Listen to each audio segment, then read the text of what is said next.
Well, one more time, I sit here and show you some other pile of crap I have bought and drugged to the house. Actually, this was bought specifically for parts.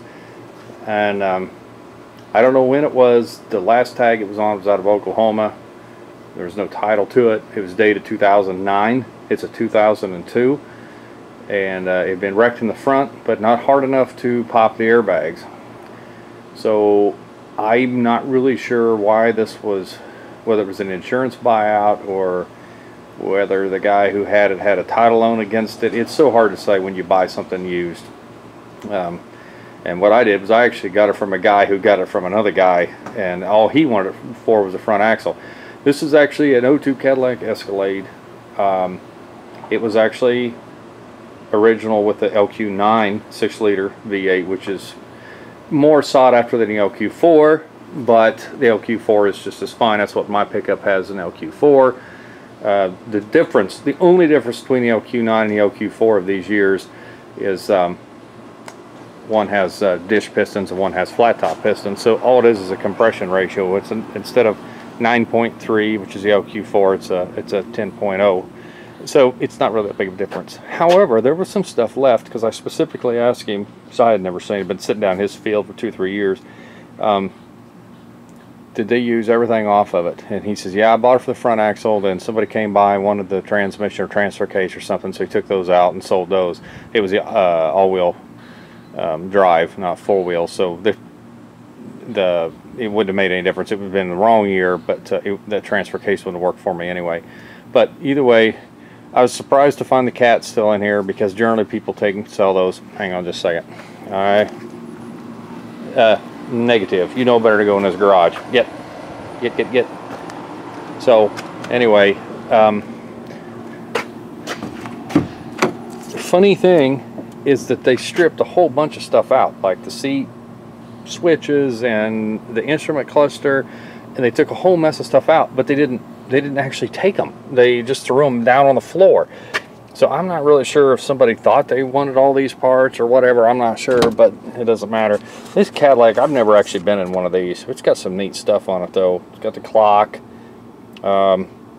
It went there, that open hole, and then that surrounded what looks like an onboard computer, and then a CD player, obviously, and it had the Bose with a broken button on there with a cassette player, which is not uncommon. I wished it had the climate control like the Avalanche had, so I could use it, but I don't, so I can't. But you know, they took all the speakers out. Door panels are all around everywhere. I've started unloading it. This is some of the stuff they left in it. The grill is actually good. It's not cracked anywhere or broke that I can see. Obviously dirty. It left several bolts.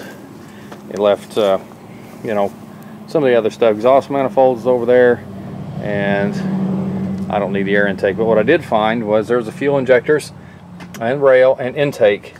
Now I think I did not know this. I definitely need to do a little bit more research. I really thought I had these figured out. I've been around enough of these that I was told they did not go drive-by-wire until 2003 on the trucks, and what I assumed was the Suburbans and Escalade, you know, all the other ones, Tahoes and stuff. And then 2004 is when the vans changed, the full-size vans. But what I was surprised is this is actually date-coded, and I'll show you, it's easier to show you. This is actually date-coded 11/01, considered as an 02, and it actually was drive-by-wire. It's going to be hard to see, but that's what that motor with that black deal sticking out is. I did not know they did this in 2002, so I've been lying to you guys this whole time, because I honestly was told it was a 2003. But there's some things that Cadillac had that the rest didn't. I don't know if that's part of it. You know, this has air ride. We had an 01 Suburban, so it's a year different. It did not have near that stuff up on the dash. Didn't have the clock, it didn't have the Bose, it didn't have the CD player like that. It was actually built into the deck. It did have a cassette player that was down where that computer was. It had leather, basically the same setup on that, along with a third row seat, which this used to have. But it had a sunroof, this does not. So it's really odd, some of the stuff that they came out with from one year to the next, or one body style to the next. But anyway, my plan for now is I found the instrument cluster laying in that same box you saw some of the parts. But here's what got me, and I was surprised about, is that all the wiring is here to do a swap, and the computer's in that box back here, which I didn't show you. I don't know what I was thinking. We had to fight a bunch of wasps. This thing sat like that for several years. And then I got back here, and I don't know how many brown recluse spiders I've killed since I got in here. That's what that is there. It actually still has a computer in it. So that's actually a plus. If I wanted to do another swap, I've got a couple of engines sitting in there with no computer or harness. And I have another computer also that I've acquired over some time. But anyway, I do have, I think, enough stuff to do another one. I didn't expect this to be here because he told me they did the entire swap and made it fuel injected. So I was really surprised when I opened the hood and this was here. This is actually, I paid $300 for the whole thing, just for the rear axle. That Avalanche, just, you know, obviously needs that. I may have said that at the beginning, I don't know, but the wiring does not appear to have been hacked or cut. And even though I ran a mouse out of here a while ago at the car wash, the wiring does not appear to be jacked or screwed up.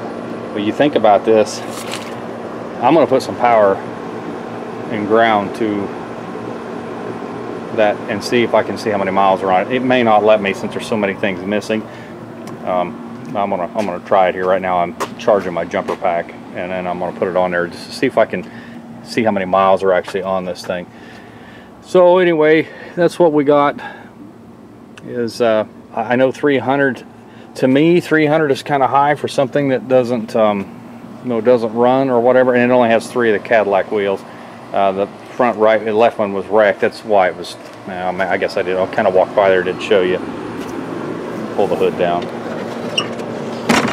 This is the right corner, and it's really not all that bad. Like I said, I don't think it hurt the frame, but don't quote me on that. But it and it didn't pop the airbag, so I'm not really sure if it's hurt or not. But what they ended up doing to get the motor out easy, they ended up cutting radiator support here and here. So even if I bought this to rebuild, let's say it was complete, it just had a salvage title and it was wrecked. Now I don't have a front clip that will work for these, but I do have a radiator support, and so I'd have to buy a fender, a hood, a front bumper cover, and I'd probably both headlights. This one's kind of discolored and a little loose in there, and I'm not sure why it's loose, whether it's cracked or whatever. But you know, it could actually have been fixed, I believe, but I won't know. There's nothing I can do with it without a title. Kansas is it's not hard to get titles, but it's very hard to get titles. It's hard to explain. To get a title for something that does not have one, you have to have a bill of sale. It has to be at least 35 years old or older. So this falls out of that right now from a long way. And it's only, what, 17 years old, whatever it is. So it does not meet this yet, or 15, I don't know, whatever it is. It doesn't make any difference. It's not old enough to do that.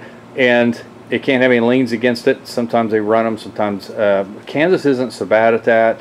But being as new as it is, and there's no way I could get a title for this, wrecked or not. So, but if they ran it and found that there was a lien against it when they ran the VIN, or if it was, because a lot of those companies, if they don't get it and they can't find it and the people disappear, I assume I don't know if they consider them stolen, turn them in. I don't know. I don't know anything about any of that stuff. I've never had a title loan or anything, so I don't know how all that stuff works. But anyway, right now it's just a parts vehicle. I'm going to pull the rear axle off from underneath it and put the Avalanche one back under. I consider keeping it, but then I have an axle laying around in my road. And these, again, I've told you these before, these are specific to the Suburban Tahoe and Avalanche. They use a coil spring rear end, not like the trucks that use a leaf. And so this rear end will not work on a truck without doing a lot of modifications to bracketry, which involves a lot of cutting and grinding and welding and stuff that I'm just not, if somebody wanted it to mess with, as long as they brought me one, I could stick underneath this, get this thing back on the trailer. I'll stick blocks under to have their axle back. I really don't care. I'm going to pull the wheels off, set it on blocks when I take it to the... now, that is something too. Different states work different ways. I can't get rid of this technically without a title. However, our local scrap yard, I guess I'm going to say, the salvage yards won't touch them, but the scrap yard will. And what he'll do is this has to be far enough apart that there's no way it could ever be put back together, and then he doesn't seem to mind so much. But it also depends on how much scrap metal is at the time. If scrap metal's up, man, I've seen those people drive those things in without titles, and they'll immediately crush them and you know, set them aside or whatever. But otherwise, if scrap metal's down, no. I mean, they run they check for radiation. They run a Geiger counter around them. Can't have a fuel tank, can't have a motor, transmission, can't have a radiator, obviously. And without a title this new, it has to have, the doors have to be removed. I mean, there's a lot of stuff that have to be gone prior to it. Get off that car. What is, look at this. Not my cat. Get off there. Anyway, I didn't hurt him. He's standing right there. He's a meathead. He's just an idiot. Anyway, so before I get rid of it, I've got some friends. As a matter of fact, I took it by a local, well, my AutoZone. Like I said, I know the guys down there really well, and I already got rid of the bezel around the instrument cluster, and he was looking for the EGR, which we found. He's going to build a block-off plate to, because he's put a supercharger on a short bed. I think it's a 99 or 2000 model, something like that. No, stay out, out. Anyway, so I'm just sitting here running this cat off, so I'm going to get off here. And next time you see it, it'll probably be up in the air with the rear end out from underneath it.